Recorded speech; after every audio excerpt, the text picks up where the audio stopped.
First passed in 1938, it created the federal minimum wage, set limits on work hours, and banned oppressive child labor.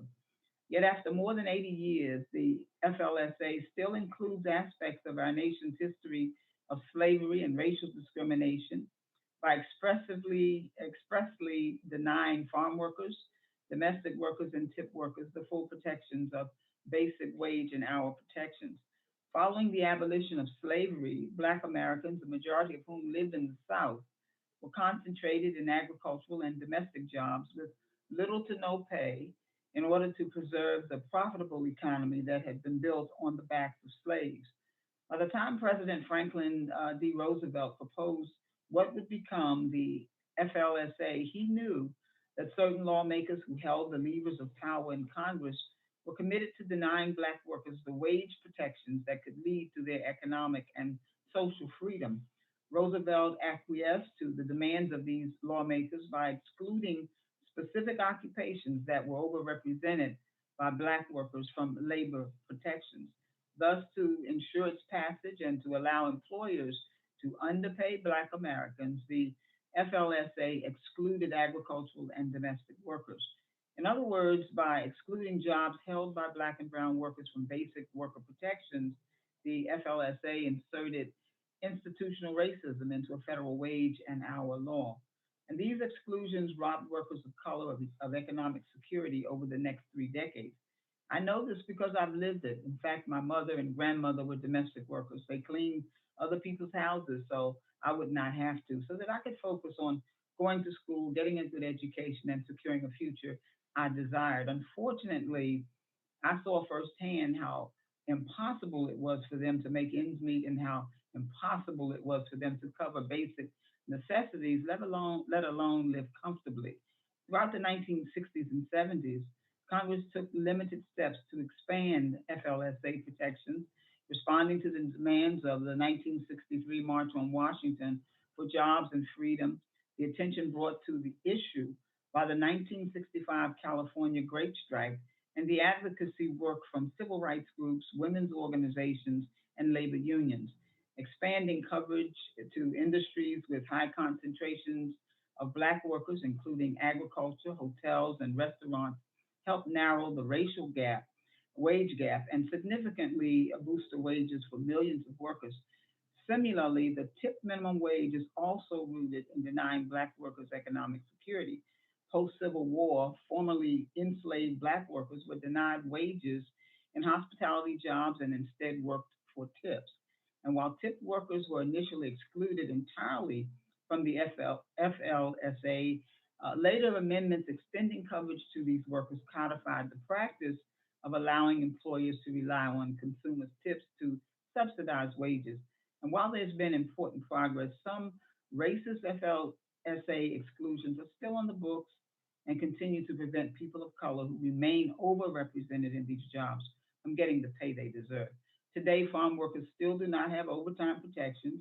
Live-in domestic workers still don't have overtime protections, and tip workers are still not guaranteed the federal minimum wage. But today's hearing is not just about reviewing the history of the American labor law. It's about recognizing the multi-generational struggle of Black workers and workers of color and confronting our country's legacy of racism so that we can forge a more equitable future. And many of my committee colleagues have spearheaded efforts to correct these decade-old inequities, including Representative Hvala, Fairness for Farm Workers Act, which would phase out overtime exemptions for agricultural workers, Representative Jayla Paul's Domestic Workers Bill of Rights, which, among other things, would eliminate the overtime exemption for live-in domestic workers, and Chairman Scott's Raise the Wage Act, which would gradually phase out the tip minimum wage.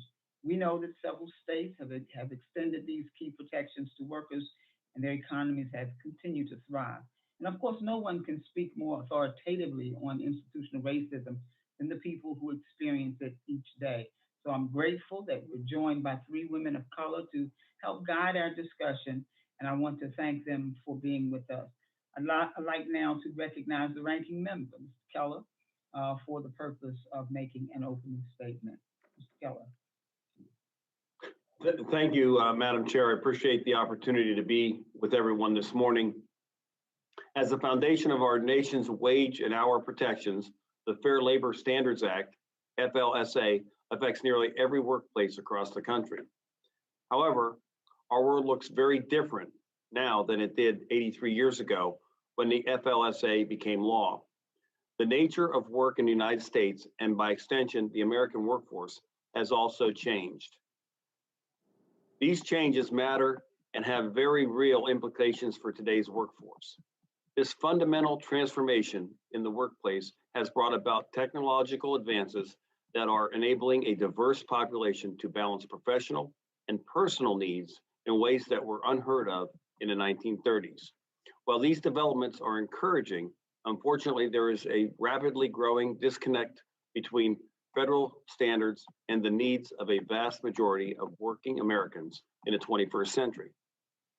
Committee Republicans have long championed necessary updates to labor and employment policies that help American workers and business owners compete in a global economy. We stand ready to work in a bipartisan manner to modernize the FLSA to meet the ever-evolving needs of a workforce that increasingly desires flexibility, choice, and mobility.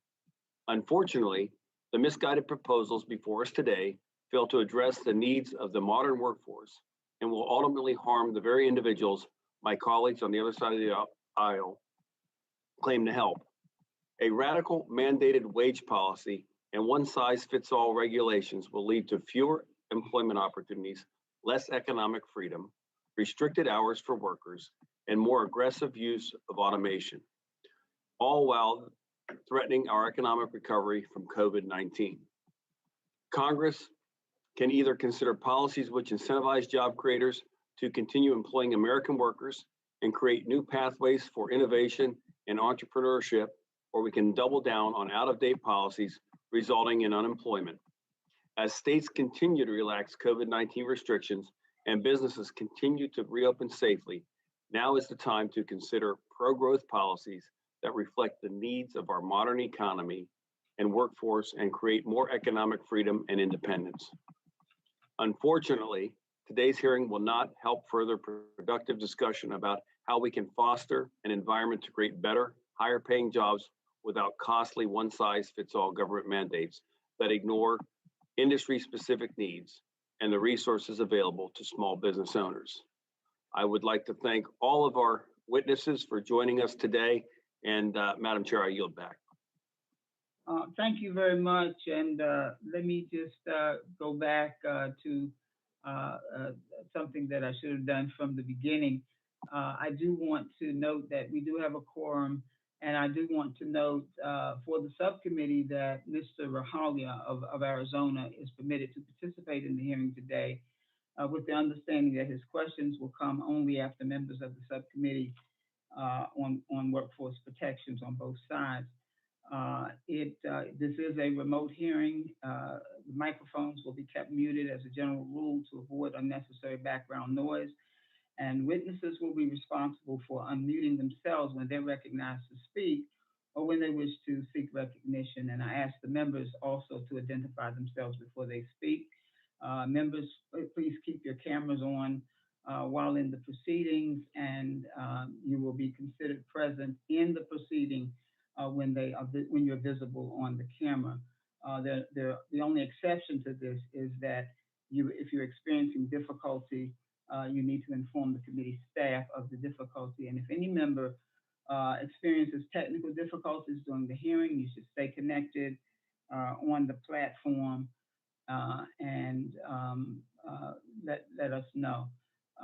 Should the chair experience technical difficulty or need to step away, Mr. Takano or another majority member is hereby authorized to assume the gavel in the chair's absence. This is an entirely remote hearing. Members should also expect to adhere to social distancing and safe health guidelines, including the use of masks and hand sanitizers. While the roll call is not necessary to establish a quorum in official proceedings conducted remotely, the committee has made it a practice whenever there's an official proceeding with remote participation for the clerk to call the roll to make it clear who's present members should say their names before announcing that they are present. At this time, I would like for the clerk to call the roll. Chairwoman Adams, Present. Mr. Takano, Mr. Takano is present. Mr. Norcross, Present. Ms. Jayapal, Jayapal is present. Ms. Omar,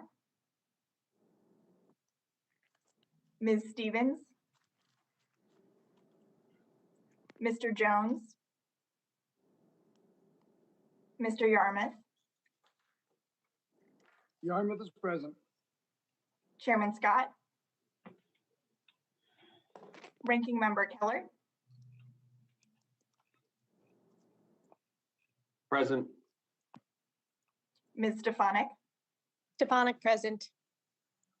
Mrs. Miller Meeks, Mr. Owens, Owens present. Mr. Good, Good present. Mr. Cawthorn, Mrs. Steele,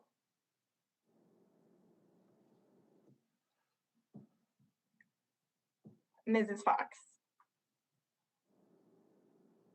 Chairwoman Adams, that concludes the roll call. Thank you very much. And let me also say, any members who wish to insert written statements into the record may do so by submitting them to the clerk electronically in Microsoft Word by 5 p.m. on the 17th of May. I want to now introduce the witnesses. First of all, Ms. Rebecca Dixon is Executive Director of the National Employment Law Project. As Executive Director, Ms. Dixon leads NELP's work to build and contribute to a strong workers' rights movement that dismantles structural racism, eliminates economic inequality, and builds worker power. Mr. Paul DeCamp is a member of the firm Epstein, Becker, and Green. In 2006 and 2007, Mr. DeCamp served as the administrator of the U.S. Department of Labor's Wage and Hour Division and now frequently represents employers in complex wage and hour class and mass actions and government investigations. Ms. Teresa Romero, President of United Farm Workers, the nation's largest farm workers union. UFW's mission is to help protect the rights and interests of farm workers by creating a safe and just food supply. Ms. Romero is the first Latina and the first immigrant woman to become president of a national union in the United States. Mr. Hae-Young is Senior Policy Director at the National Domestic Workers Alliance. DNWA works to raise and strengthen industry standards to ensure that domestic workers achieve economic security and opportunity and have protections, respect, and dignity in the workplace. We appreciate the witnesses for being here today and participating. Look forward to your testimony. But I want to remind the witnesses that we've read your written statements and they will appear in full in the hearing record. Pursuant to Committee Rule 8D and the committee's practice, each of you is asked to limit your oral presentation to a 5-minute summary of your written statement. But before you begin your testimony, please remember, unmute your microphone. And during your testimony, staff will be keeping track of time and a timer will sound when time is up.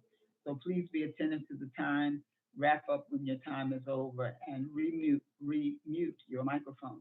If any of you experience technical difficulties during your testimony or later in the hearing, you should stay connected on the platform, make sure you're muted, and use your phone to immediately call the committee's IT director, whose number was provided to you in advance.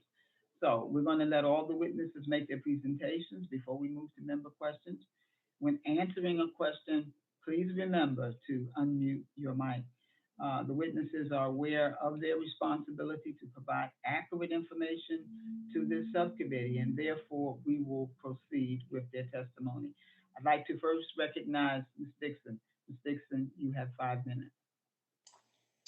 Good afternoon, Chair Adams, Ranking Member Keller, and members of the committee. I am deeply appreciative of the opportunity to testify today. I am here today to talk to you about how slavery and the continued racism, exploitation, and subjugation left in the wake of slavery has directed the passage of the original Fair Labor Standards Act and lives on in exclusions that are still in place today. Congress can act to address this historic wrong and make a material difference in the lives of millions of working families immediately. At the time of this passage in 1938, the agrarian Southern political economy depended on the exploitation and subordination of Black labor. The Southern states held the balance of power in Congress and were unified in their opposition to including Black people in new laws that guaranteed wages, rights, benefits, or protections. As a result, Congress used sectors of work dominated by Black workers and other workers of color, including farm labor, tipped, and domestic work, as a proxy for race, in order to exclude Black workers in particular from the FLSA's protections.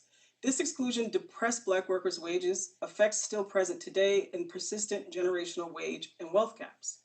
The color line of who worked in which jobs, known as occupational segregation, continues today, with nearly 9 in 10 current occupations being classified as racially segregated, even after accounting for education. After years of pressure from civil rights and farm worker advocates, in 1966, Congress rectified some of the FLSA's racist exclusions, extending some protections to industries heavily populated by Black workers, such as agriculture. But these amendments continue to exclude most agricultural workers from vital overtime protections. In 1974, Congress extended FLSA coverage to many domestic workers in private household service, but not live-in domestic workers, casual care workers, or others that were providing companionship services. The remainder of my remarks will focus on the FLSA's sub-minimum wage for tipped workers. The tipped minimum wage is a legacy of slavery. It was a practice that was proliferated in the US after emancipation among restaurants and hospitality industries, which hired, quote unquote, newly freed Black people and used tipping instead of paying them. Years later, when the FLSA was adopted, it excluded workers in most tipped applications from its protections. For tipped workers, the 1966 FLSA amendment expanded minimum wage protections, but allowed employers to pay a lower wage to tipped workers, with tips making up the difference. This is a rare improvement in the FLSA that has lost ground over the years, as the sub-minimum wage has been frozen at $2.13 since 1991, even as the minimum wage has increased. As a result, approximately 3.1 million workers in a wide array of occupations are subjected to lower base wages for the work they perform, leading to higher poverty rates and precarity for those who work for tips. One of the reasons for this is the high rates of labor law violations, such as not topping workers up. Nationwide, tip workers' rates of labor law violations are extremely high. Nationwide, tip workers have a high poverty rate that is nearly twice that of non-tipped workers. Eliminating the sub-minimum wage advances equity, promotes economic security, as evidenced by analysis from one fair wage states where tipped workers receive the full minimum wage on top of tips. In those states, the poverty rate for tipped workers was 42% lower than national averages, and the gender wage gap shrank by 1/3. As a final matter, let's talk about businesses and the impact of the one fair wage. Evidence from the 7 one fair wage states points to businesses not just surviving, but thriving.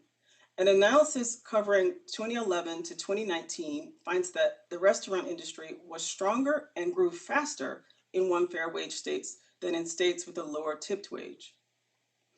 Congress has the obligation and opportunity to right the wrongs that we are discussing today, joining together with workers who are organizing and demanding better wages and the end to laws that have exclusion and inequity at their core. Congress should pass the Raise the Wage Act of 2021, the Domestic Workers Bill of Rights, and the Fairness for Farm Workers Act. Each of these will put us on the path toward more equitable and just treatment of millions of workers who have been excluded from these protections of the FLSA for far too long. Thank you.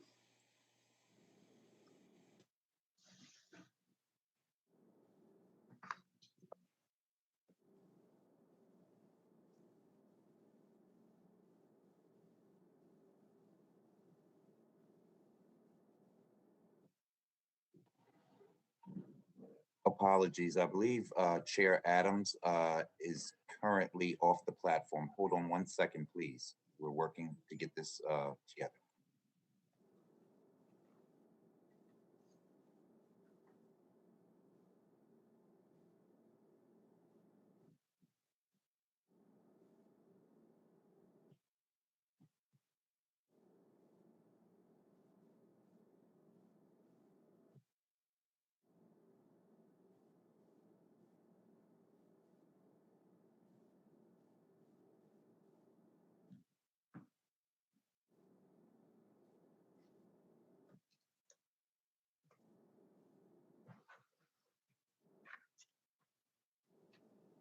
Mr. Takano as the approved chair, you can recognize Mr. DeCamp for 5 minutes to Yes, keep thank the you. hearing going on.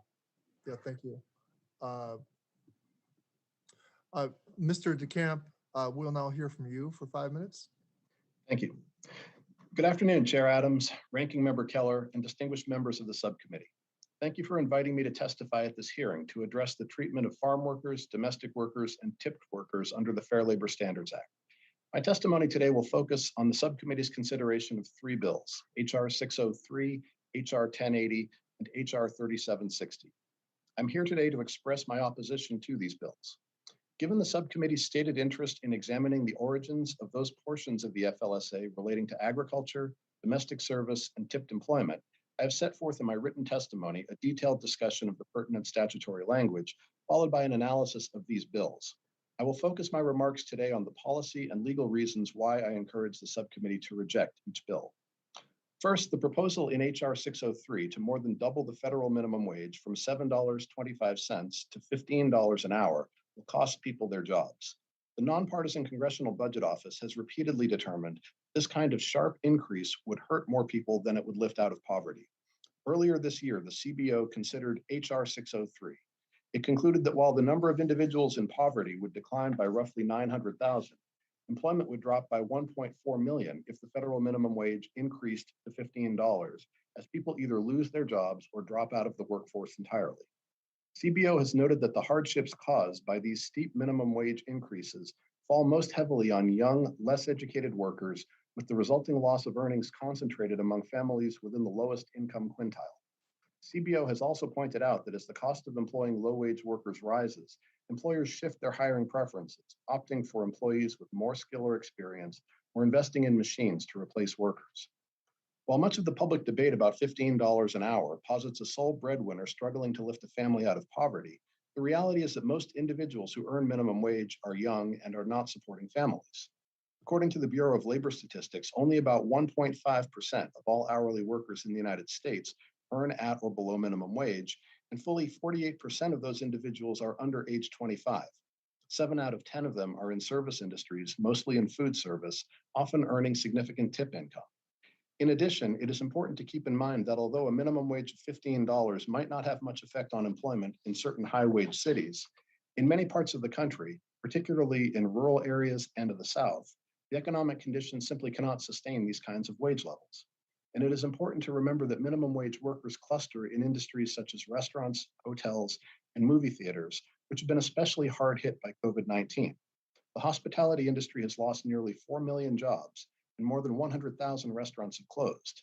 Now is not the time to make things even more difficult for these businesses to keep their doors open. If they fail, workers lose jobs. With regard to the proposal to eliminate the tip credit, the key thing to keep in mind is that 97% of tipped workers prefer the current structure of tipping over no-tip options. They earn on average $14.32 an hour in total compensation. Indeed, several restaurants that shifted to a no-tip approach ended up switching back to tipping after their wait staff quit. Tipped workers are simply better off with the tip credit than without it. Turning to H.R. 1080, it is important to understand the economic consequences of eliminating nearly all of the FLSA's agricultural exemptions. The nature of agricultural work, especially harvesting, requires long hours during a relatively short season, thus rendering the jobs generally unsuited for overtime. Some farmers may try to cut workers' hours, leading to lower earnings per worker, but finding extra farm workers is no easy task, and most farmers would end up seeing a dramatic increase in labor costs, leading to higher food prices for consumers. At the same time, American farmers would be at a distinct competitive disadvantage with respect to non-US agricultural producers.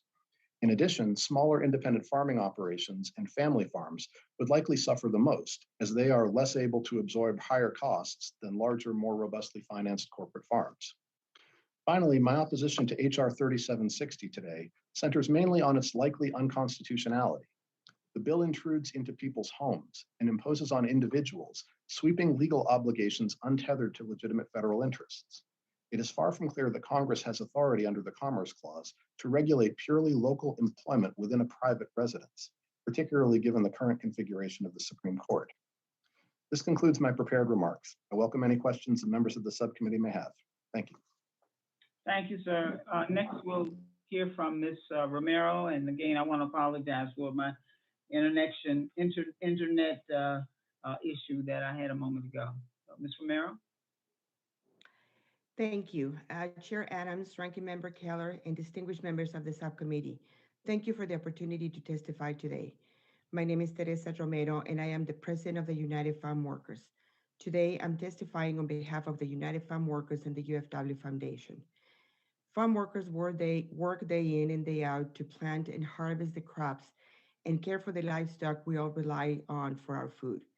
The COVID pandemic has underscored the critically important work of farm workers. The pandemic also has highlighted the vulnerability of farm workers due to the discriminatory exclusion from key protections other workers enjoy, such as FLSA's overtime pay. The history of agriculture in the United States is a history of racism. During the New Deal period, President Roosevelt and his allies compromised with Southern congressmen to exclude work traditionally associated with Black workers. By excluding farm workers and domestic workers from FLSA, Congress sought to preserve an economic system that exploited Black people. Members of Congress at the time were explicit. They did not believe Black people deserved the same wage protections as white people. As stated by Representative Wilcox, and I quote, "There is another matter of great importance in the South, and that is the problem of our Negro labor. When we turn over to the Federal Bureau of Board the power to fix wages, it will prescribe the same wage for the Negro that it prescribes for the white man.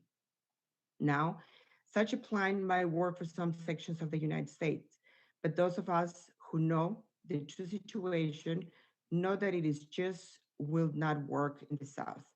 You cannot put the Negro and the white man on the same basis and get away with it," end quote. Today, our nation is painfully aware of our entrenched racism and the impact it exerts on people of color. Congress must take one step towards addressing systemic racism by ending the discrimination that endures in the FLSA. Farm workers would benefit greatly from overtime pay. One of the purposes in enacting FLSA was to eliminate labor conditions detrimental to the maintenance of the minimum standard of living necessary for health, efficiency, and general well-being of workers. The exclusion of farm workers from the overtime protection flies in the face of that purpose. Farm workers work for low pay and in dangerous conditions, which is exacerbated by long hours. Beyond the increased dangers from the pandemic, agricultural work is among the most dangerous work in the country. Farm workers are disproportionately likely to be harassed, poisoned, injured, or killed on the job. Overtime is needed to help minimize the damaging effect of agricultural work in the body. Trust me, more than 40 hours a week in agriculture is extremely challenging and can lead to long-lasting injuries. Overtime pay would also provide additional income for farm workers, many of whom live in poverty. Relief from poverty provides security in other areas. For example, farm workers with great economic security will feel more confident leaving abusive employers. The United Farm Workers worked with California legislature in 2016 to end the race-based exclusion of farm workers from overtime pay. The economics of overtime pay for California's agriculture have had a positive impact. Farm workers are able to get more pay, and California's agriculture continues to thrive. Recently, the Washington legislature passed a law that phases in overtime pay for agricultural workers after the state Supreme Court found that the exception of dairy workers from overtime pay was unconstitutional. The governor of Washington is expected to sign the bill into law. In conclusion, now is the time to right the wrongs that can no longer be tolerated. We must end the racist exclusion of farm workers from FLSA's overtime protection. It was wrong then and it is wrong now when most farm workers are Latino. I thank Representative Grijalva for his leadership fighting racist exclusion of farm workers from overtime. We call on Congress to enact Representative Grijalva Fairness for Farm Workers Act. As our member Jorge Maldonado shared upon learning about overtime pay in Washington, winning overtime pay is a victory of equality. It is a historic moment, and I am happy to have been part of it. We cannot progress if we're building on the foundation of injustice. Thank you. Thank you very much. Finally, we'll hear from Ms. Young. You recognize 5 minutes. Thank you, Madam Chair. Thank you for the opportunity to testify. Domestic workers in the early part of the 20th century compared to today's workforce have both changed dramatically and remain remarkably similar. In the earlier part of the 20th century, although women increasingly joined the workforce, their job opportunities were limited, and Black women and immigrant women were virtually shut out of better paying jobs that some white women were able to get. In 1930s and 40s, Black women were overwhelmingly represented in domestic service. Today, domestic workers are from diverse racial and ethnic backgrounds. To give you a sense of the diversity, when we surveyed domestic workers in 2012, we interviewed workers from 71 countries. What has remained the same in the last 80 years is that women are overrepresented in the sector. Today, over 90% of domestic workers are women, well over half are women of color, and a third are immigrants. Unlike farm workers, domestic workers were not expressly excluded when the law passed in 1938. On its face, the exclusion appears race and gender neutral. The coverage was based on whether a worker engaged in commerce or in the production of goods for commerce. But research shows that while a more expansive interpretation of the Commerce Clause was legally permissible, political consideration dictated to conclude that domestic work did not implicate commerce. Committee debates show that the exclusion of domestic workers, along with farm workers, were motivated by racism, allowing employers in the South to dictate the terms and conditions of Black labor and to maintain a racial and social hierarchy. Some legislators opposed the law on the ground that it threatened to equalize wages between Black and white workers. Others compared FLSA to anti-lynching legislation. We also see the workings of sexism. Seeing domestic work as women's unpaid household labor, Roosevelt is quoted to saying that the Fair Labor Standards Act is not intended to apply to, quote, domestic help. It took a large movement for Congress to extend FLSA coverage to domestic workers in 1974, finding that domestic service affects commerce. While it extended protection to a significant number of domestic workers, it also left many out of its protection.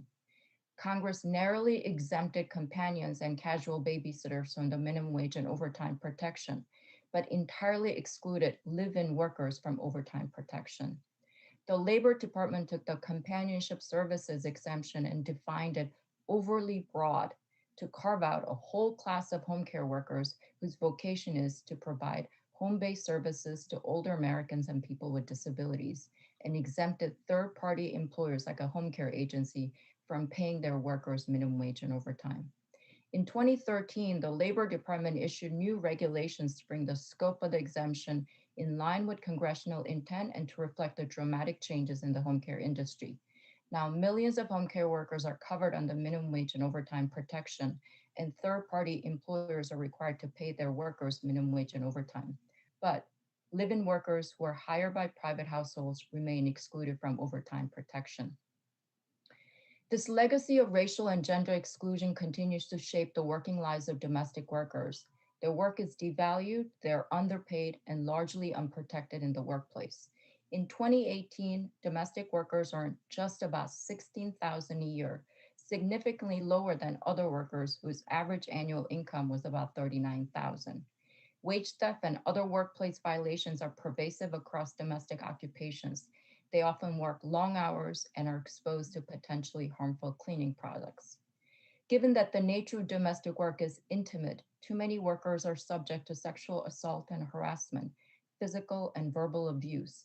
Domestic workers' ongoing exclusion from other federal workplace laws, such as Title VII, health and safety laws, leave them without protection. This is the reason why this Congress must pass the Domestic Workers' Bill of Rights to protect domestic workers across the country. Thank you. Thank you very much to all of our guests for their testimony. Under Committee Rule 9A, we're going to now question witnesses under the 5-minute rule. I'm going to be recognizing subcommittee members in seniority order, again, to ensure that members' 5-minute rule is adhered to. Staff will be keeping track of the time. and the timer will show a blinking light when your time has expired. So please be attentive to the time, wrap up when your time is over, and remute your microphone. As chair, I'm going to recognize myself for 5 minutes. Ms. Dixon, there are entire business models that assume or center around excluding farm workers, domestic workers, or tipped workers from protections afforded to other workers. So does that mean it's too late to correct these exclusions? And why is it important for business leaders to examine the impact of these business models on workers of color?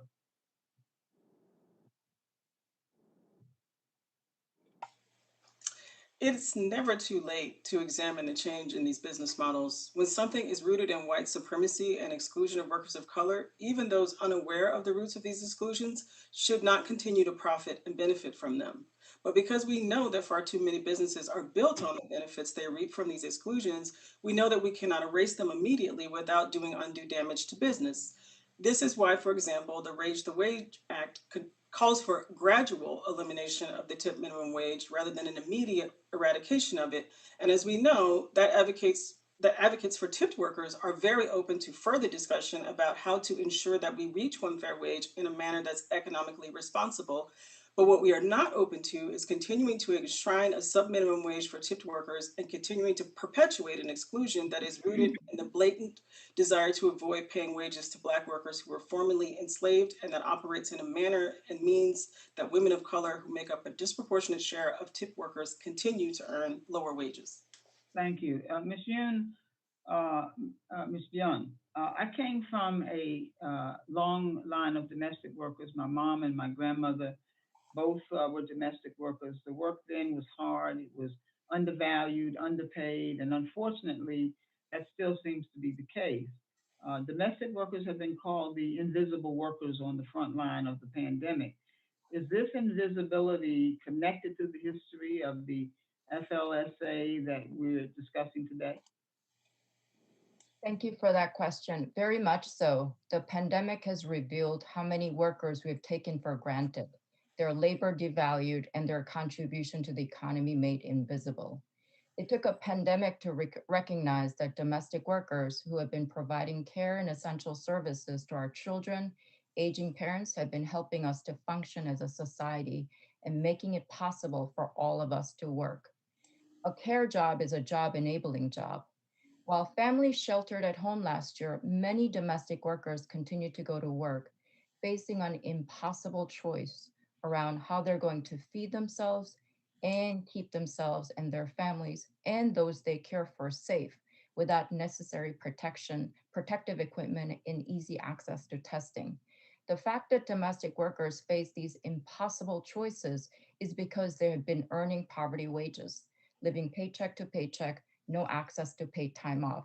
This insecurity is both the legacy of exclusion from FLSA, which has had a domino effect of being excluded from other laws and from legislation even introduced in this Congress, like the Healthy Families Act. Okay, thank you. Ms. Romero, through my work on the Ag Committee, I've worked to support struggling Black farmers who've also faced discrimination in federal policy. And this committee, it's clear to me that we must also work to provide farm workers who are overwhelmingly Latino with basic protections. How do we balance these goals, and how would you respond to the concerns that farmers are struggling right now, and that making farm workers eligible for overtime pay would be a difficult cost for farmers to bear? Thank you, ma'am, for the question. When I think about those who struggle in agriculture, I think of farm workers and what overtime pay would mean to them. A doctor's visit, enough food for their family without having to go to food banks. And while agribusiness lobbyists talk about struggling small family farms, the reality is that most farm workers are hired by big companies who, like any other private business, should provide the workers with the basic FLSA protections. Thank you very much. I'm going to now yield my other few minutes. I'm going to give those back. But I want to recognize the ranking member for for the purpose of questioning the witnesses now. Mr. Ranking Member. Thank you, Madam Chair. Mr. DeCamp, the Workforce Protection Subcommittee is here to help ensure that Congress makes policy decisions based on sound evidence. However, evidence does not support the claim that the one-size-fits-all $15 national minimum wage would benefit economically or geographically diverse parts of our country. Based on your experience working with employers, what complications should Congress anticipate if legislation takes effect that would increase the national minimum wage to $15 an hour and apply that to the same thing for tipped employees that work throughout the United States? I think we'd see significant job losses, and that would be especially true for younger and less skilled workers. This would be a significant barrier to entry for people trying to get their foot in the door to become employees, to get jobs in the first place. And I think that this would also have a severe impact on tipped industries, including restaurants and hospitality, that rely on the tip credit as part of the wage structure, given how customers typically pay for services. This would cause devastating effects, especially in rural and southern parts of the country where the wage levels are not as high as in certain cities. And I guess if I just follow up on that, your experience in what you've worked, the people you've worked with, whether it's the employers or the employees, a lot of the tipped wages are people that might be in college, people that might be, graduating from high school, first jobs. Is that a fair statement to say? Yes. Where people get experience on work and are able to enter the workforce.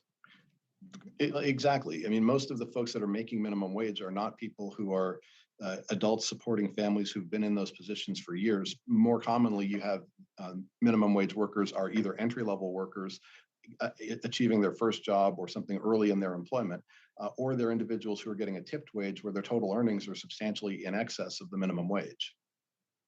Thank you. I appreciate that for clarifying that. Mr. DeCamp, businesses across the country, especially those in the restaurant industry, are reporting that they are struggling to find workers to fill open jobs as the economy fully reopens from COVID-19 pandemic. If Congress were to pass the Raise the Wage Act, which eliminates the tip credit, that would, what would impact do you believe this radical policy change would have on the ability of restaurants, hotels, and related establishments to recruit and retain individuals who enjoy the documented benefits of receiving tips for their services? The current estimates are that about close to 700,000 tipped employees would lose their jobs. In addition, I think countless restaurants would close. This would be devastating for the workers who need these wages the most. Also, Mr. DeCamp, farms in the United States face seasonal and weather-based constraints in their annual operations, as well as the challenges that arise when caring for livestock and other animals, all factors that don't follow a regular 9-to-5 office schedule. In light of these realities, can you explain on the impacts that Rep. Grijalva's proposed changes to the FLSA's farm worker overtime exemptions would have on farming operations and agricultural workers? Well, sure. Farmers would face a choice. They'd either have to reduce hours of individual workers and spread the work around, which would reduce the pay of individual workers, or they would have to pay higher labor costs. And if they have to pay higher labor costs, they then have to charge more for the agricultural products that they sell, which then has ripple effects throughout the economy. It increases the cost of food in restaurants and grocery stores, and also puts those farms at a competitive disadvantage with non-US agricultural producers that don't face the same labor costs.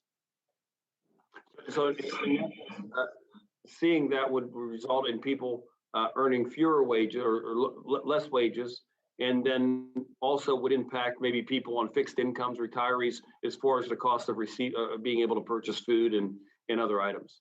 Sure. Okay.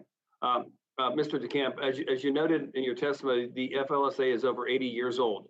There is bipartisan agreement that many of the FLSA's provisions and regulations are outdated and overly complex. Do you agree with that view? Yes. I mean, this is a topic that could take a full hearing on, but yes. Okay. I was just going to ask if you could identify elements of the FLSA that should be updated to meet the needs of our 21st century workforce. clearer standards for who is an employee, possibly having a non-binary employee independent contractor approach, clearer objective standards for who is exempt or not exempt, clearer standards for what contemplates or what constitutes compensable work. All of those would help a lot. Thank you, I appreciate it. Thank you very much. The gentleman yields back. I want to recognize Mr. Tucano of California. 5 minutes, sir. Thank you, Madam Chair. Mr. DePaul, have you ever worked farm work? Have you ever worked on a farm? Like done I've not actual worked on a farm farm. work? I'm sorry, I've not worked on a farm. When I was at DOL, I did participate in a Okay, number of Lord, thank you. investigations. Thank you for that. I just turned over soil in my yard, just a few square footages. It was hard work. How many college students do you know working farm worker jobs in this country? Like real farm worker jobs. I mean, do you see a large share of college students working farm worker jobs, young people? No. Well, it's mostly mature adult people working backbreaking work on farms. What about home care workers? A lot of teenagers and college students working those jobs? Nope. Okay. Can I ask Ms. Romero? Ms. Romero, can you confirm that the typical farm worker is not a teenager or a young person that needs an entry into the workforce? That is correct, sir. And typically, I mean, what are the ages of people who work on farms doing the backbreaking work of hoeing, tilling the soil, all of the stuff that goes in the hot sun? Tell me about that. I mean, Sir, we just the have typical workers, ages. probably, I can tell you that we have workers that are in their 20s. We have workers that are, I can tell you one of our members, Rogelio Lona, has been working in agriculture for 40 years. He's over 70 years old. So we have workers that are probably older than, when you're talking about teenagers or early 20s. Yeah, so what I mean, the arguments being put forward by Mr. DePaul is that a minimum wage across the country, one fair wage, is going to deny a lot of young people entry into jobs. What do you have to say about that? I mean, it's one of the narratives they're using. There is not a lot of young people that are looking to work into agriculture. It's very demanding, very physically demanding. But there is also actually a study that addresses the question of the cost of our food. The study found that increasing wages to farm workers by about 40% would only increase consumers' household grocery by $25 in the entire year.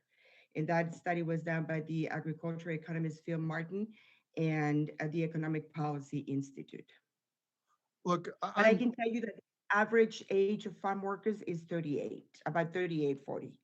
38 years old, and they're not protected by the Fair Labor Standards Act. They're not protected by the minimum wage, even the federal minimum wage.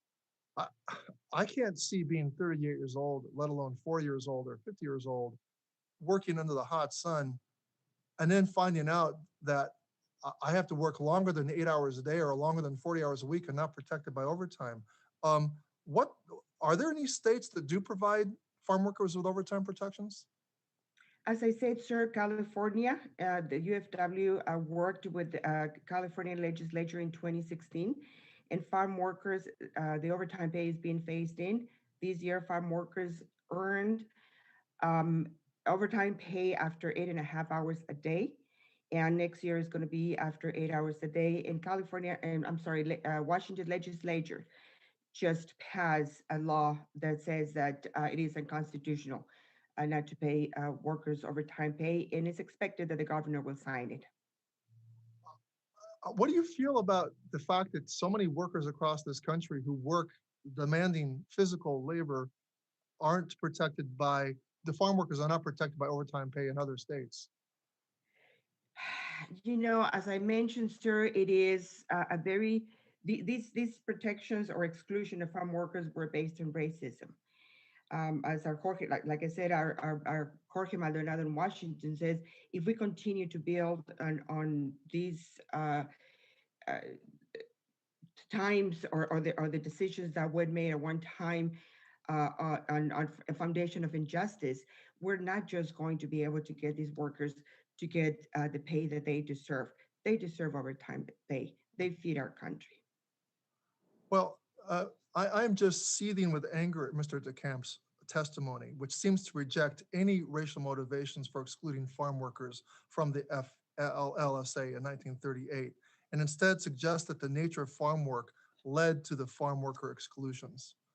I just don't know what to say. Madam Chair, I yield back. Thank you very much. I want to recognize gentlelady from New York, Ms. Stephanie.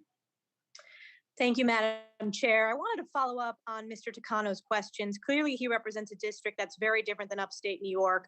I represent tens of thousands of small family farms. And in fact, these are multi-generational farms. So college-age students do go home to work at the farm and also run those farms.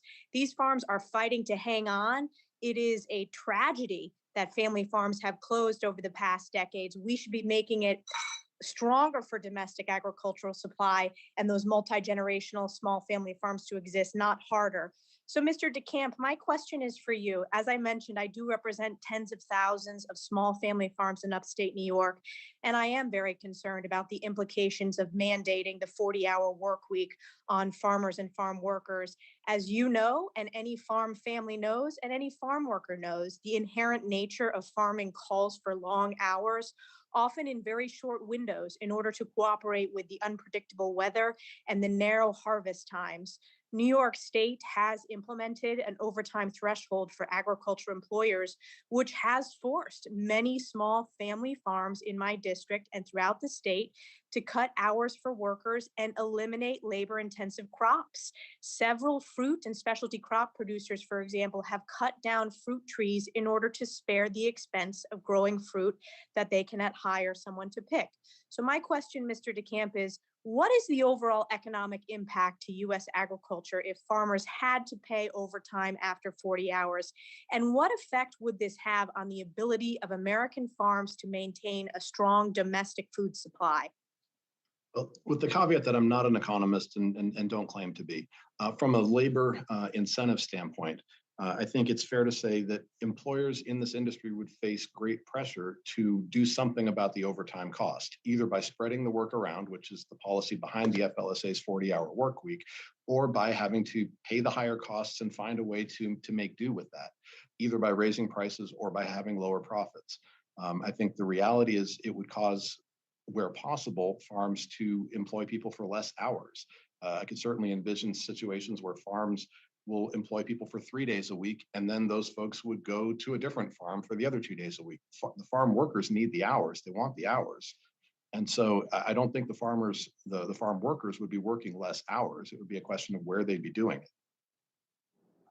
My next question is related to, and you mentioned this and Mr. Keller did as well, but the fact that we are in a global marketplace when it comes to agricultural products. My district borders Canada, and in many ways, we want to make sure that American farms are not at a competitive disadvantage. Given that proximity to the northern border, we're in direct competition with Canadian farmers for market access, especially for fruit and vegetable products. Canada currently has a lower minimum wage than New York State and exempts agriculture from overtime requirements. And as a result, our upstate New York markets are often flooded with Canadian product, putting our New York and American farmers at a severe competitive disadvantage. So my question is, would this 40-hour work week and the increased cost of American product open our markets to further influx of cheaper foreign products? And what kind of effect would that have for farmers who already compete with those foreign products in our US domestic market? Again, I think that when you raise your cost structure and you're competing with businesses that have a lower cost structure to produce the same good, it puts you at a disadvantage in the market. I think this would create a lot more difficulty for American farmers to sell their products, especially where they're in a market where there is an easy supply of lower cost produce. And if that's at the northern border, at the southern border, places where there are readily perishable goods coming across the border from a much lower cost structure, it creates huge market pressure for the farmers and could well drive them out of business. And then my last question, Mr. DeCamp, is there's a lot of discussion between bigger farms and smaller farms. And this mandate would impact all farms, but it would be specifically hurtful and impact small rural family farms. Can you talk about that, how it would specifically hurt those rural family farms? Well, smaller farms that don't have the same kind of accumulated savings, that don't have the same kind of lifeline, that don't have the same kind of integrated operations that can perhaps function as a loss leader for other businesses within a chain, are unable to weather the storm. They can't deal with short-term or longer-term drops in profitability. They just don't have the resources to do it. Thank you very much. After a year of unprecedented uncertainty for our family farms, we need to be making it easier and more supportive for them to grow domestic products, not harder with these one-size-fits-all mandates. I yield back. Thank you. The gentleman from New Jersey, Mr. Norcross, you're recognized, 5 minutes. Thank you, Madam Chairman. It's great to have a committee that's absolutely focused on survival. We're hearing testimony on how it in fact affects business, and certainly they're part of the equation. But the fact that we are 12 years since the last minimum wage increase, more time than in the history of minimum wage, and that somehow this is a radical move. Are you kidding me? $7.50 an hour in the wealthiest nation in the world, that incrementally and predictably would raise it. Unbelievable, we're still having this conversation. And then we look at the tip worker, and I gotta ask,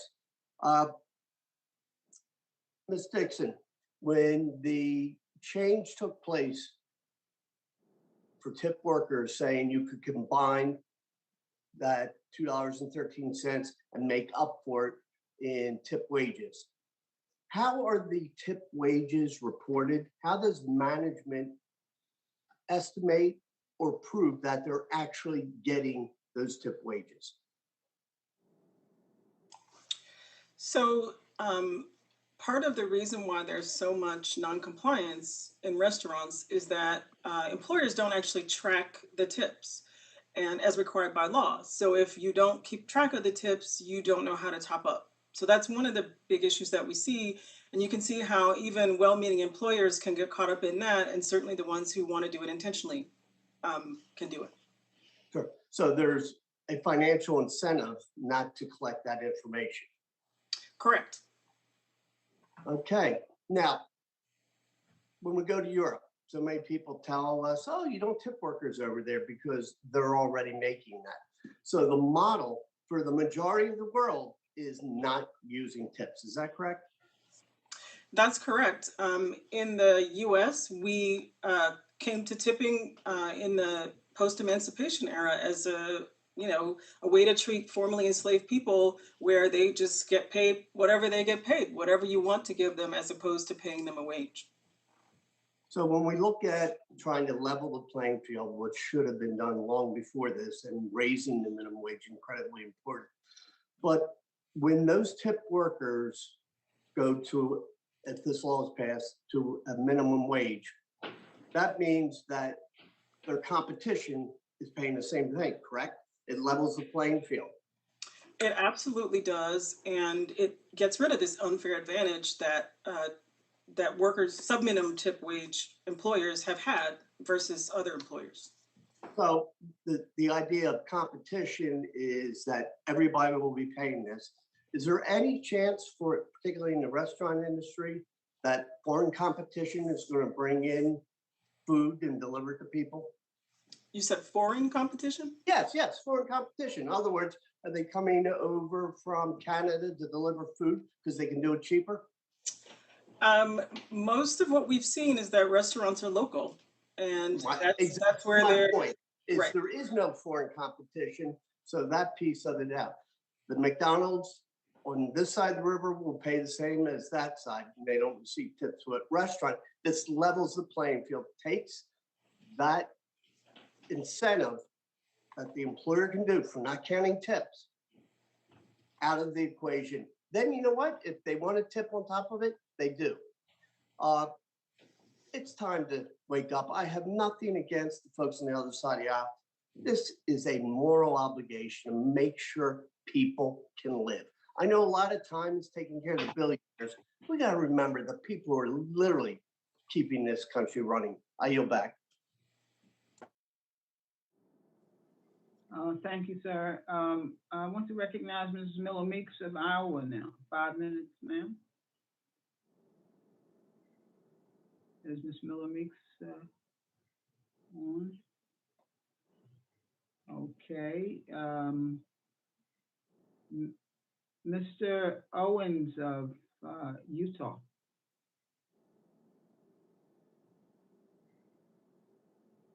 Mr. Owens of Utah. Mr. Good of Virginia. Yes, ma'am. Thank you, Madam Chairman. Third time's a charm here. Glad to be with you all. Okay. Thank you, Madam Chairman, and thank you to our guest today. It's sad to see, though, Democrats once again framing every issue in terms of race, seeking to further divide our nation, perpetuate a false narrative, and further portray a victimhood mentality. Democrats also never miss an opportunity to put illegal aliens and foreign workers ahead of Americans. If they truly wanted to protect foreign guest workers, they would support the work of Border Patrol and Customs and Border Protection. I have been to the border and I've heard the reports of physical abuse and danger for those illegally crossing. Those who can't afford to pay smugglers are extorted into carrying drugs and other illicit material. Others are abused as indentured servants of the cartels. If they make it across, many are forced to live the rest of their lives with existential threats to themselves and their families. While Democrats will romanticize illegal immigration, demonize law enforcement, and turn a blind eye to the horrific abuse that people face at the hands of the cartels, my questions are, how long will it be until the president, the vice president visit the border? When will Democrats stop attacking Border Patrol, ICE, and local law enforcement? And if Democrats are truly worried about exploitation of guest workers, will they support mandatory E-Verify? Turning specifically to agriculture concerns and my questions for our witnesses, I have, as somebody asked earlier of another member on our panel, I have worked on farms. I worked on dairy farms, horse farms, agriculture farms, picking crops, baling hay, and much more. It is very hard work, but there's honor in that work. I now have the honor of representing Virginia's 5th District that has over 300,000 farm workers. Recent years have been difficult for farmers, thanks in part to China's trade war and the mishandling of COVID-19. But only Democrats could look at a struggling industry and think now is the time for more costly and burdensome regulations, as they believe more government is the answer to everything. So, Mr. DeCamp, can you please comment further on the economic impact for farmers if Democrats force H.R. 1080 upon them, the Fairness for Farm Workers Act? I don't know that I have much to add beyond what I said before, which is that it creates pressure on farmers to either reduce hours for workers in order to avoid having to pay an overtime premium, or it forces them to absorb a higher cost structure, which threatens their viability and threatens to increase prices substantially in the market and puts them at a competitive disadvantage with foreign producers. It's tough, and for businesses that are barely making it, especially smaller farms, it can be the final nail in the coffin. Yeah, don't you think there's a disconnect in the Democrat policy of requiring overtime pay in agriculture to the realities of what farm work is like? I think that farm work, much like many other jobs in the Fair Labor Standards Act for which overtime is not provided, is such that it is not susceptible to the policies of the FLSA. It doesn't make sense, in other words, to apply the overtime premium to this kind of work, much like many other kinds of work that are exempt under the FLSA. Can you point to any examples of similar policies that have been acted in other states that, outside of Virginia, that have hurt the ag economy? I'm not familiar with the much state law regulation of agriculture. If producers are forced to grow less labor-intensive crops because of this change that's been proposed, how do you think the food supply might be negatively impacted? The question would be, would those same food products come from somewhere? And if they came from somewhere else, would that necessarily involve a higher cost to consumers? And then I'd also be wondering about if the farmers are using less labor intensive crops, what are the farm workers doing? Are they going to have jobs? Does that affect employment for those workers in the industry?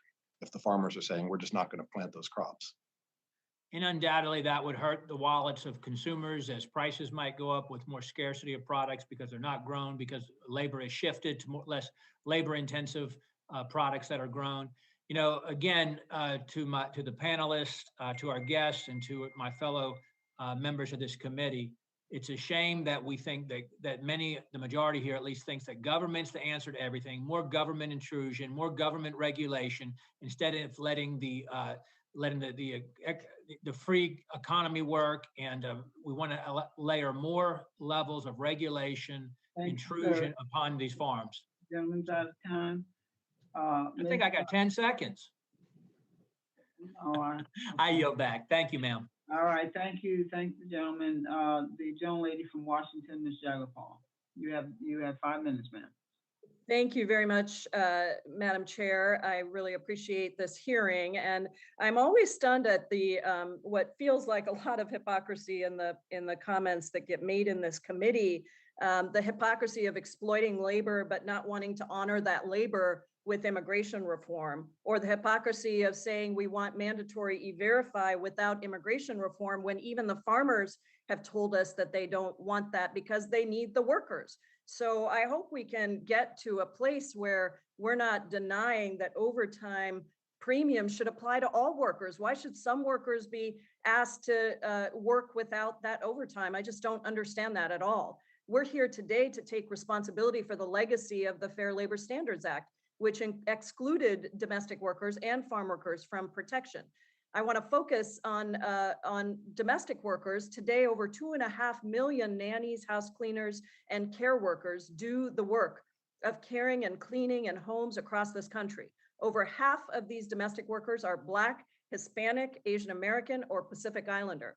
And in 1930, an estimated 79% of domestic workers in the South were Black. So domestic workers have traditionally been people of color. Ms. Dixon, how would you explain this fact, and how does it relate to the ongoing exclusion of live-in domestic workers from benefits such as overtime protections under the Fair Labor Standards Act? This rule was rooted in racism, as we talked about earlier in my testimony, and the fact that it moved from one set of women of color to another set of women of color is not a surprise. The moment is now to get rid of this. There is no reason that we allow this exploitation to continue. Thank you. And Madam Chair, thank you for mentioning my Domestic Workers Bill of Rights. That bill would fix this for domestic workers by extending common workplace rights and protections to domestic workers, including overtime pay, paid sick days, privacy, and other civil rights protections. The bill also extends new workplace rights and benefits that address the unique challenges of domestic work, requiring written agreements, fair scheduling provisions, a national domestic worker hotline, and a standards board to investigate standards in the industry.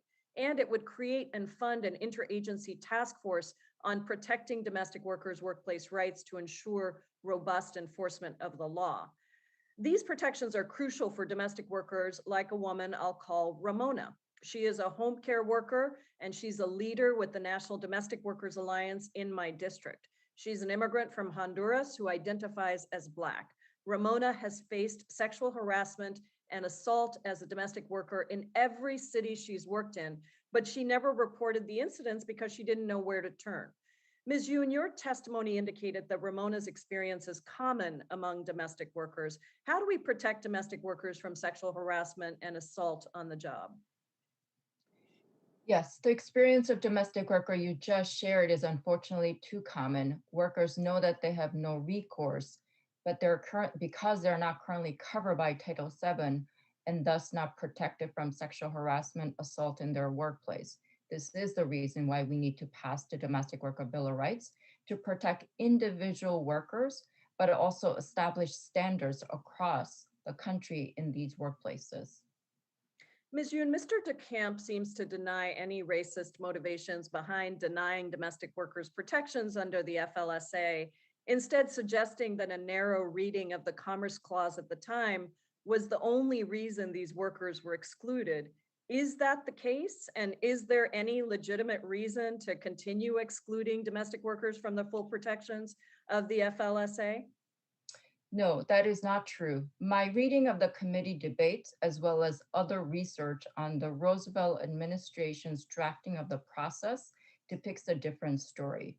While domestic service certainly was not comparable to the agricultural sector in terms of its importance to the Southern economy, the huge concentration of Blacks in the domestic service was unmatched by any other sector in the Southern economy. During the committee debates, Southern legislators compared FLSA to anti-lynching legislation. I think that statement speaks for itself. And in terms of what we should do now, systemic racism and sexism motivated the exclusion in 1938, and then 80 years later, this workforce continues to bear the brunt of that legacy. We have to think about the cost of not protecting these essential workers who help our society to function and make all other work possible. It means that domestic workers are earning poverty wages and cannot support their own children and family when they're working to care for other children. Thank you so much. I think for Ramona and for so many others like her, we are ready to be the authors of a new story, and that begins with passing the Domestic Workers Bill of Rights. Thank you so much, Madam Chair. I yield back. Thank you. Madam Chair, can you now hear me? I'm sorry, I was trying to talk earlier, and this is Owens. Yeah, yes, we can. And I was Okay. getting ready to recognize Mr. Owens of Utah. You have 5 minutes, sir. Thank you, Madam Chair. And thank you for those that are testifying today.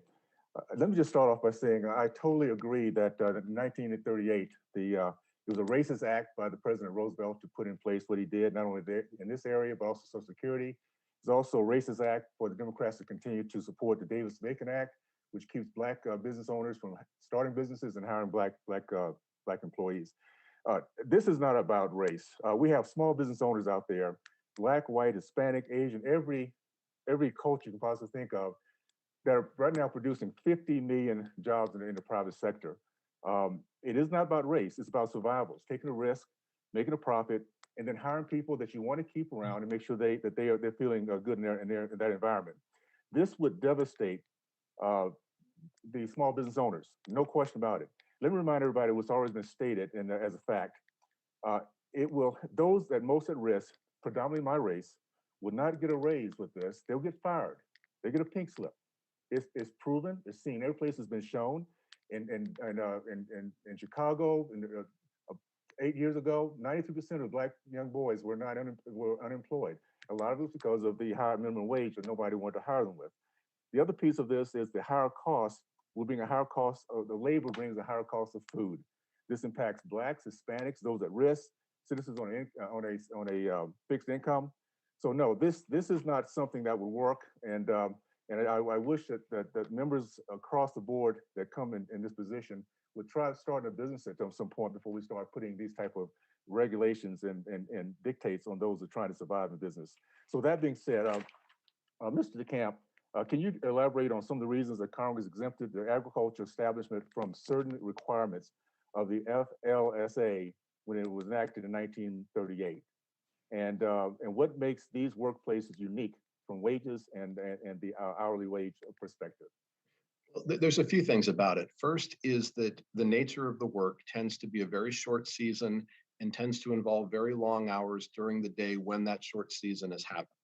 We're also talking about work that many of the workers in that space are migrant, and so they're moving from place to place. We're also talking about work where oftentimes the people that are doing this work are receiving housing and possibly food subsidy from the employer, certainly housing, sometimes food. And that affects the calculation of what even is the wage. And so that's another issue under the FLSA. I think the main issue with the FLSA and agricultural work is the necessary long hours. The purpose behind, or one of the key purposes behind the 40-hour work week under the FLSA is to encourage spreading of work in a time of high unemployment, so that if, you're moving work to more workers as opposed to fewer workers. And that makes sense when you want to spread the work around. But when the work requires the long hours, you've got to find the workers to do this. We're already talking about an economy where about half the work, at least according to the written testimony from the witnesses today, is being done by workers who are undocumented. This is already a workplace kind of in chaos, and a workforce that is kind of in chaos. And I think that's just a recognition of the fact that this work requires long hours, among other things. And it's also very difficult work. I mean, the statements that members have made and witnesses have made is absolutely right. It is very demanding work. Okay, thank you so much. For those who do not really understand the fact that when a business owner has to pay more for the labor, they don't quite understand how that translates to impacting those of us who have to pay for those services. You stated that the Fairness of Farm Workers Act would likely result in higher food prices for consumers at grocery store and restaurants. Again, this impacts those at risk, like my race, more than anybody else out there. Can you help those who are listening to understand why this would be the case? Sure. If a business is not able to spread the work around, so if you're a farm and you have workers and you're not able to hire 50% more workers and instead have to use the same workforce working the same long hours, now you would under this bill have to pay them overtime. So if you have to pay premium wages for the longer hours, your labor costs go up.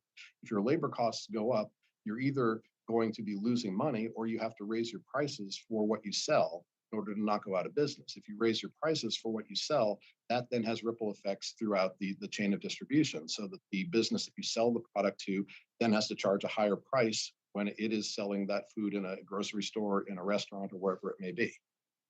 Thank you. Thank you so much. Now I yield back my time. Thank you. The gentleman's time is up. The young lady from Minnesota, Ms. Omar, you are recognized. 5 minutes, ma'am. Thank you, Chairwoman. The preservation of the tipped minimum wage system has long-lasting effects on worsening economic outcomes for workers of color today. It shouldn't be surprising that it is just another system sharing its roots in the legacy of slavery. In the post-Civil War United States, many Black workers were concentrated in the hospitality industry and designed to preserve socioeconomic subordination. They were denied base wages and instead had to work for tips. This tipping model wasn't changed by the Fair Labor Standards Act, but we have an opportunity to address this historic discrimination through the Raised Wage Act. My state of Minnesota has already taken the necessary steps to establish a fair wage for all, but is also one of the only few states that have addressed the tipped minimum wage, largely due to opposition from the restaurant industry. Ms. Dixon, can you respond to some of the concerns over the phase out of the tipped minimum wage, hurting profitability and surging labor costs for local restaurants? Absolutely. The tip wage has been $2.13 since 1991, and that's unconscionable. And we're not talking about phasing it out overnight. We're talking about phasing it out over time. And as I said in my testimony, the advocates are open to compromise on that phase out.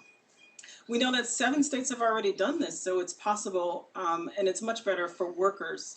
So we're not advocating for getting rid of tips, but we want tips plus the minimum wage, like in those states. And we really don't want employers to continue to get this subsidy for their payroll costs, as you mentioned.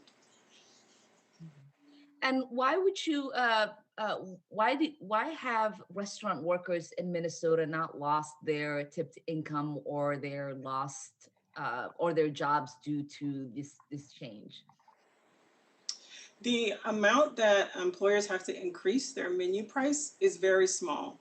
And so if we're talking about a phased in increase over time, we're talking about very small increases. There was a study in one of the one fair wage areas that looked at an increase in wages of about 25%, and the menu price had to go up by $1.10. So it's really overblown, what folks are saying about increasing menu costs. Really appreciate that. Overblown is something that we should highlight because a lot of these policies that are being pushed by Republicans is fear-based, and they're not based in reality, because some of us live in some of these states where progress has been made and have not suffered the crazy consequences that the Republicans like to tell the American people that they will suffer. So really do appreciate your input in that. Madam Chair, I would like to yield the rest of my time to Ms. Grijalva.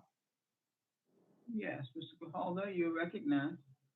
Thank you, and I thank the gentlelady for yielding. Very quickly, Madam Chair, just thank you and the ranking member for bringing these three pieces of legislation forward. Appreciate it very much, and the witnesses and the hearing have been very, very good, and I appreciate that.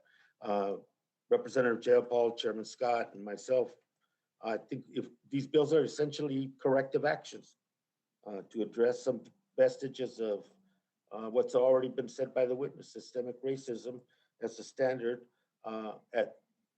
got codified into law in 1938.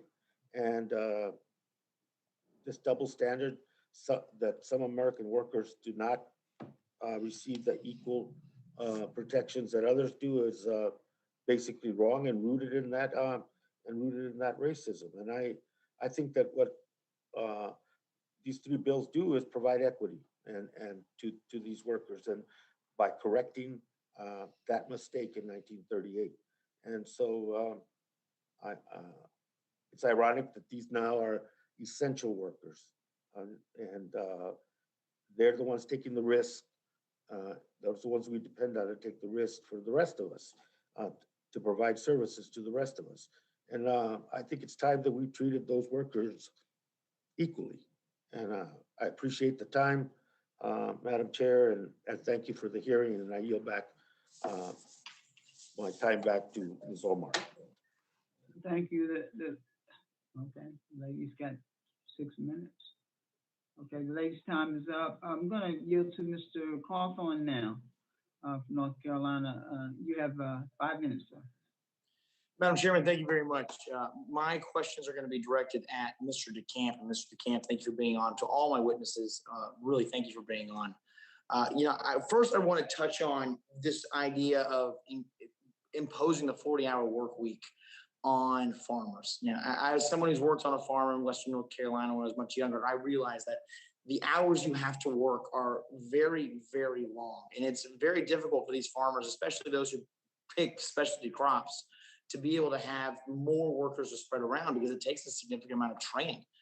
These workers have to be trained on how to work the systems, especially if they're in a packing house or if they're on picking any specialty crops.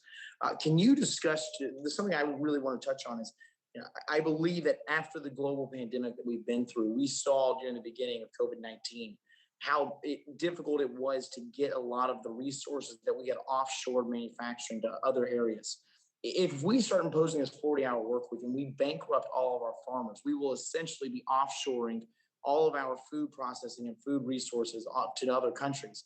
And do we not believe that this would be a terrible national security threat, Mr. DeCamp?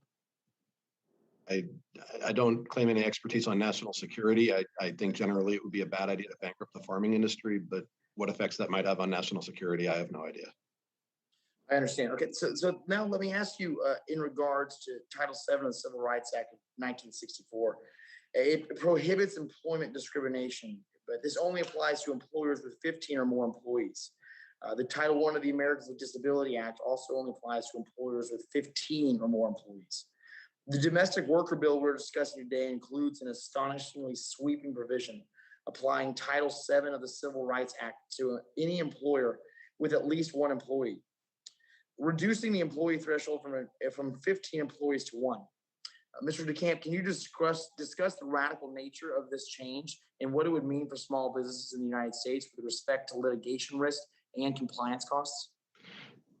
It would be a big change with regard to exposure. I mean, part of the reason why you don't have typically these laws applying to small businesses, at least at the federal level, is the Commerce Clause issue. It's at that level when the businesses are that small, they're typically very local. But also there's a sense that the compliance costs for small businesses, they don't have the kind of sophistication that you typically see with larger businesses. They don't have in-house counsel, they don't have in-house HR staff. They don't necessarily even know what these laws require until they run afoul of them. And just the transaction costs of defending a demand letter from a plaintiff's lawyer could put a small business out of business. And so there are lots of good reasons why Congress has seen fit not to apply most of these laws to very small businesses. Well, thank you, Mr. DeCamp. And in closing, I would encourage any of my Democratic colleagues on this committee to please come to my district and visit a lot of the farms in my district. You will see the hours that are required to work, and it will become abundantly clear to you that if we impose a 40-hour work week on these farms, it will bankrupt our farmers who are absolutely necessary to the survival of our country. With that, I yield back, Madam Chair. Thank you, sir.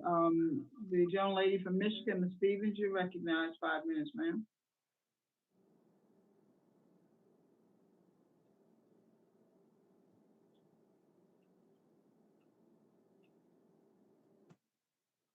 Ms. Stevens.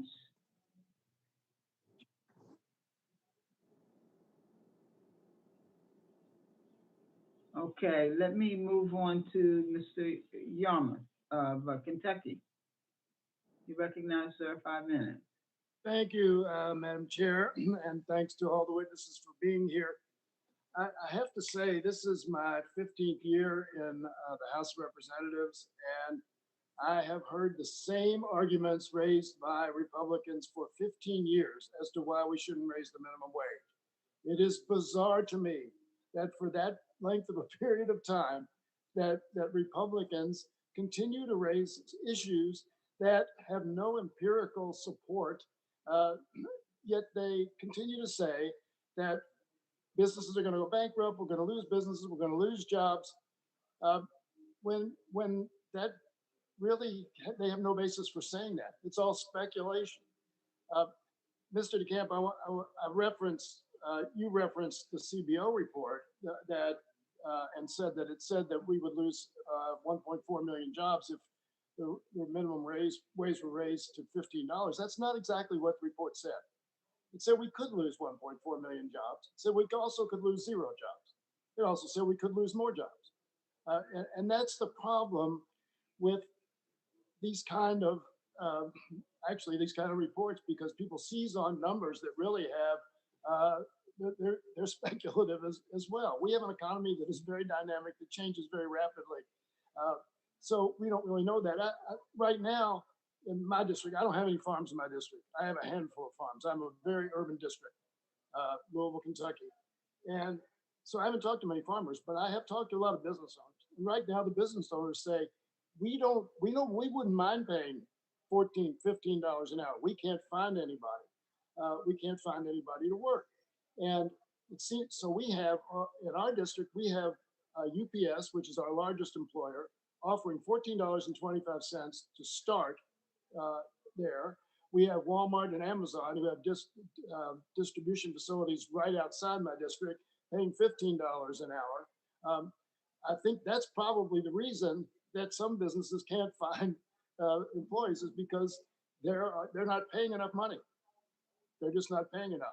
And I once had a conversation. This was when I was campaigning the first time, and the minimum wage was $5.25.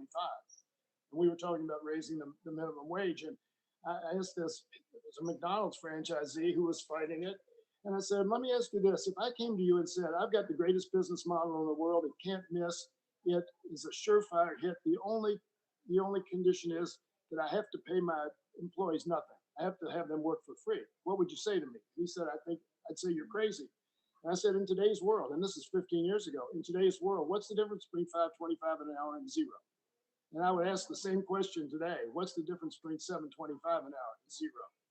And the thing I would also say is, I still have yet to hear a Republican make a counteroffer saying, well, 15 is too much. We've got Democrats saying that.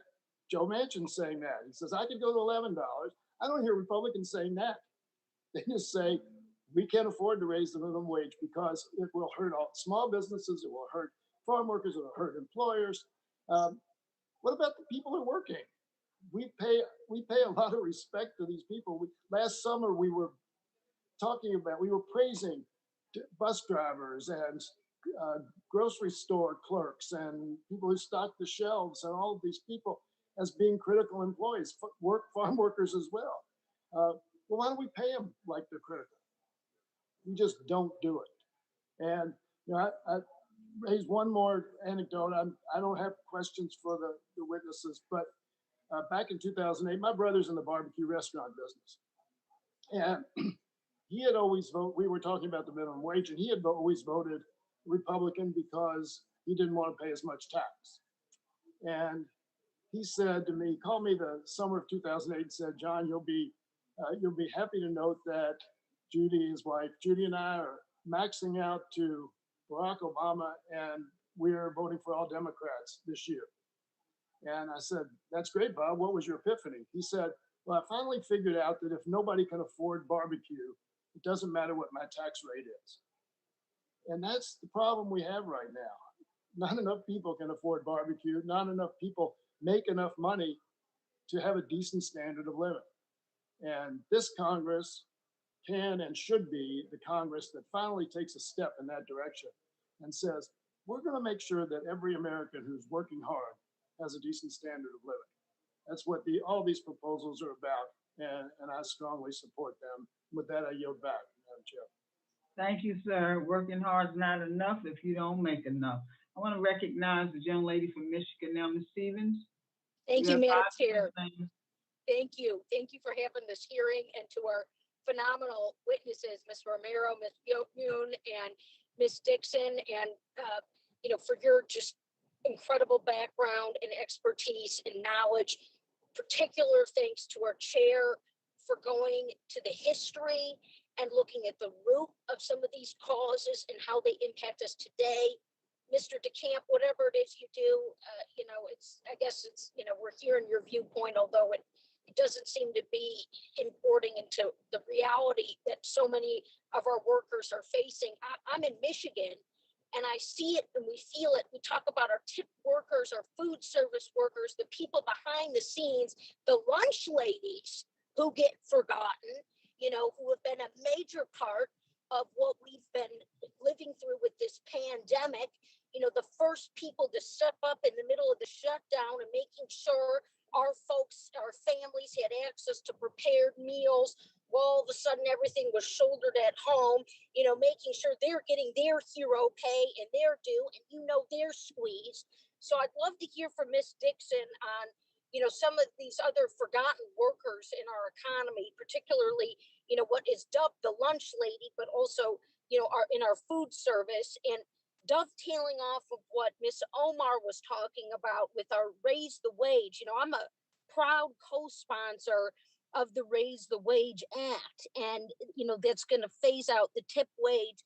And I'm hearing from some forms of constituents who hold tip wage jobs, that they're concerned about their take-home pay, and they're concerned it would go down. So, Ms. Dixon, do you also mind just kind of sharing some comments about what you'd say to those workers as well, based on some of what we've heard here today? Sure. So one of the things to talk about is who's going to benefit from the Raise the Wage Act. And in fact, 90% of the workers who are earning at or near the minimum wage are over the age of 20. And the majority of these workers are adult women, many of whom have attended college and who have children. So more than half, 51%, would benefit are adults ages 25 to 54, and only 1 in 10 is a teenager. So nearly 6 in 10 are women, half work full-time, and more than 4 in 10 have some college experience. More than a quarter have children. And then to your other question, could you repeat the other question, please? I just wanted some comments about, you know, we've got a lot of segments here, brilliant comments on our domestic workers, our farm workers. Obviously, you have a big swath with your portfolio and your organization. And I was just looking for some additional feedback around our cafeteria workers, our other food service workers who, you know, aren't part of the tip wage, but also have been subject to some of these draconian principles that have held these workers back because they're stuck at an unfair wage, be it the minimum wage, where they're not even able to work full time. And if you had any data around, you know, just our other, not just our tip workers in food service, but our behind the scenes in our schools with our cafeterias or anything along those lines? I don't have anything very specific about them. What I will say is that they are part of the way in which our labor market is segregated, right? And certain workers are shunted into low-paying jobs that are not compensated at the rate that they should be. So they're underpaid, and we need to help those workers in the same way that we're helping tipped workers. So the one fair wage would most likely apply to these women that you were talking about in the cafeteria. And then one other thing you had mentioned was around what's going to happen to their tips. Are their tips going to go down? And I would point out that data from the one fair wage states demonstrates that tipped workers earn better wages and make the same or better tips in states that allow them to be paid above the sub-minimum wage. So this custom of tipping, it's deeply ingrained in our culture, and people are happy to continue to do that, to have generous tipping for good service. And polling indicates that time and time again, customers are also happy to pay higher prices in order to ensure that workers get vastly better wages. Yeah. And while I still have you, Ms. Dixon, what does history, and this is a big question, so maybe we can just do it for the record about, what does the history of these, racist FLSA exclusions teach us about the link between workers' rights and power at the ballot box? And I know, Chair, I'm at 10 seconds left, so maybe we can pick that one up, but is there a linkage, Ms. Dixon? There absolutely is a linkage. Just because you have constitutional right or law says you do, we know from history you don't, and it can be intimidation or voter suppression. Thank you. I yield back. Thank you very much. I see Mr. Jones is with us, so I'm going to recognize the gentleman from New York. Mr. Jones, you have 5 minutes, sir. Thank you, Madam Chair, and thank you to all of the witnesses for your testimony. It is so important that we shine a light on this issue because it provides yet another example of how the legacy of Jim Crow continues to harm people of color in this country. The history of the Fair Labor Standards Act is well documented. And as we've heard here today, the exclusion of farm workers, domestic workers, and tip workers in the law was done intentionally to exclude Black workers from the basic pay and worker protections afforded to white workers under this landmark legislation. There is no good reason why, nearly a century later, we continue to have these exclusions in the law. Congress's failure to act upholds a system that oppresses working class people of color, and especially women of color, by the way. That is, in fact, what Congress in 1938 intended. Now, my grandmother was a domestic worker who spent long hours cleaning homes, and she worked well past the age of retirement because she simply could not afford to retire when most people do. Ms. Yoon, you mentioned in your testimony that domestic work was often seen as not real work. How did that perception prevent the fair and full protection of domestic workers under the Fair Labor Standards Act? And do we still hear echoes of this argument today in the debate over extending wage and hour protections to domestic workers? Thank you for your question, and thanks for sharing your own story. I think, as I've talked about in my testimony, the long-standing association of domestic work as unpaid labor, as women's labor, as labor of Black women, harping back to the days of slavery, and labor of other women of color and immigrant women, I think all contribute to devaluing this labor as unskilled and therefore deemed not worthy of protection and industry standards. I think all the parents and aunts and uncles and grandparents on this committee and my fellow panelists will know that the skills that are needed to raise a child to thrive, skills that are needed to care for your young aging parent who may have dementia, to live with dignity, or to care for a kid with complex medical condition so that that kid could sleep in her own bed, right? All of this takes incredible amount of skill, but we continue to devalue this work. We devalued it back then in 1938, and I think we continue to devalue today. I think the most recent debate about whether care is an infrastructure in our economy as we talk about how we recover our country really speaks to this issue. Our caregiving infrastructure collapsed during the pandemic. 800,000 left the workforce last September alone, and we're back to 1988 levels of women workforce participation. Yet some say, largely men, saying it's not infrastructure because it's not roads and bridges, even though this investment in the care infrastructure will precisely allow not just women, but all parents to go back to work, and that will continue to fuel our economy back. Thank you so much, Ms. Yoon. And of course, a few days ago, I introduced the Universal Child Care and Early Learning Act with Senator Elizabeth Warren, which would fully provide for universal child care in this country, child care indeed being infrastructure. And I could tell you, what my grandmother did was real work. I know that because I was with her oftentimes when daycare was too expensive. She had to take me to clean homes with her. Now, Ms. Dixon, Mr. DeCamp's testimony seems to question whether the exclusion of farm workers and domestic workers in New Deal legislation and in the Fair Labor Standards Act is rooted in racism. He talks about there being an absence of compelling evidence in his written testimony. What compelling evidence do we have on this? And why is denying the roots of these exclusions so harmful? Well, my grandmother used to say, when you know better, do better. And we know better. And we have all of this evidence that tells us that these exclusions are harmful, they are unnecessary, and we need to move on from here. And so I think the main thing to understand here is that this argument is rooted in the Commerce Clause, right? To say that in the Commerce Clause, there was no authority to actually put these folks in the Fair Labor Standards Act. But this argument is a red herring because the constitutional justification issue was raised by one senator during a legislative debate over the bill.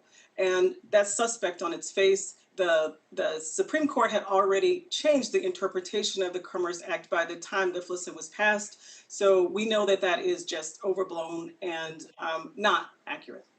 Okay, thank you. Gentlemen's out of time. Are there any members on the platform who have not been recognized who would like to speak, who have questions? Okay, well, I want to thank all of the witnesses. I want to remind my colleagues that pursuant to committee practice, materials for submission to the hearing record must be submitted to the clerk within 14 days following the last day of the hearing. So by the close of business on May 17th, preferably in Microsoft Word format. The materials submitted must address the subject matter of the hearing, and only a member of the subcommittee or an invited witness may submit materials for inclusion in the hearing record. Documents are limited to 50 pages each. Documents longer than 50 pages will be incorporated into the record via an internet link that you must provide to the committee clerk within the required time frame. But please recognize that in the future, that link may no longer work. Pursuant to House rules and regulations, items for the record should be submitted to the clerk electronically by emailing submissions to Ed and Labor DOT hearings at mail.house.gov. Again, I want to thank the witnesses for their participation today. Members of the subcommittee may have some additional questions for you, and we ask the witnesses to please respond to those questions in writing. The hearing record will be held open for 14 days in order to receive those responses. I remind my colleagues as well that pursuant to committee practice, witness questions for the hearing record must be submitted to the majority committee staff or committee clerk within 7 days. The questions submitted must address the subject matter of the hearing. I want to now recognize the distinguished ranking member for a closing statement. You're recognized, Mr. Keller. Thank you, Madam Chair. This hearing highlights the need to provide flexibility to the American workforce. Continually, we hear from farmers, those in the restaurant industry, small business operators, and others in Pennsylvania's 12th Congressional District about their challenges of recruiting and retaining employees during our economic recovery from COVID-19. We need to be giving employers the tools they need to bring back the American workforce, not creating unworkable mandates that will slow economic recovery. Employers understand the unique challenges facing their businesses as well as the needs of their employees and work very hard to effectively tailor their workforce practices accordingly.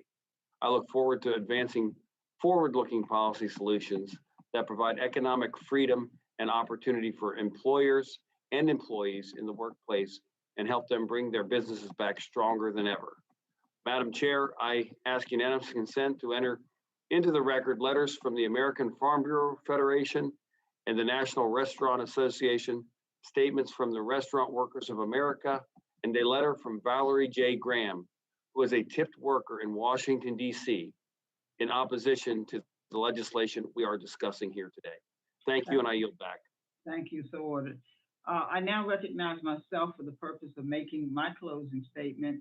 I want to thank our expert witnesses for being with us today and reiterate how grateful I am for the diverse perspectives and expertise that you brought to our discussion. We cannot build a more equitable future for this country without first confronting the active legacy of slavery throughout our institutions and recognizing the federal government's continued role in perpetuating racial discrimination. This is precisely what we did today. We recognize the significant influence racist lawmakers and Jim Crow era policies played in inserting racially motivated exclusions into our nation's foundational labor laws. We examined how expansions for worker protections under the Fair Labor Standards Act have since helped narrow the racial wage gap, as well as how persistent exclusions continue to disadvantage workers of color today. Most importantly, however, we affirmed our commitment to passing legislation that will finally eliminate these discriminatory exclusions in the FLSA and extend basic worker protections to farm workers, domestic workers, and tipped workers. So thank you all again to our witnesses. I look forward to continuing to work with my colleagues to confront the legacies of slavery and secure equal worker protections for workers of color and forge an economy where everyone can succeed. I continue to say that working hard is not enough if you don't make enough. And so if there's no further business, without objection, the subcommittee stands adjourned.